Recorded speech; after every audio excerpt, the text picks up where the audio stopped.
जी हाँ दोस्तों, दिल थाम के बैठिए जब भोजपुरी के king superstar power star Pawan Singh की बॉस फिल्म का बहुत ही प्यारा गाना तेरा चेहरा, जो कि बहुत ही रोमांटिक गाना आप सभी के बीच में बहुत जल्द रिलीज होने वाला है। जी हाँ दोस्तों, आप वीडियो तक बने रहे पूरा, मैं बताऊंगा कि ये गाना किस दिन रिलीज होने वाला है।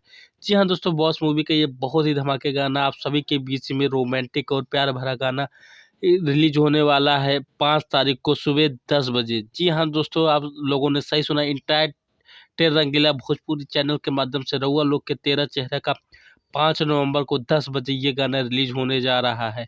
तो आप सबसे यही गुजारिश है कि पावर स्टार पवन सिंह के इस गाने को ज़्यादा से ज़्यादा सुनिए, क्योंकि दोस्तों एक रोमांटिक सॉन्ग है, साथ में दोस्तों बहुत ही बजट से ये बनी हुई फिल्म है। तो दोस्तों आप सभी को बहुत ही प्यारा गाना है, आप सभी को ये अच्छा लगेगा और सुन के भी आप सबके रोंगटे खड़े कर देने वाला गाना ये है।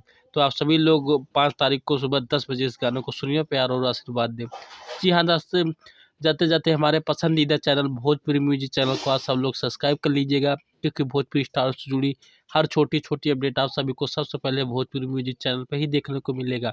तो सब्सक्राइब करिए भोजपुरी म्यूजिक चैनल। जय हिंद, जय भारत, जय हो।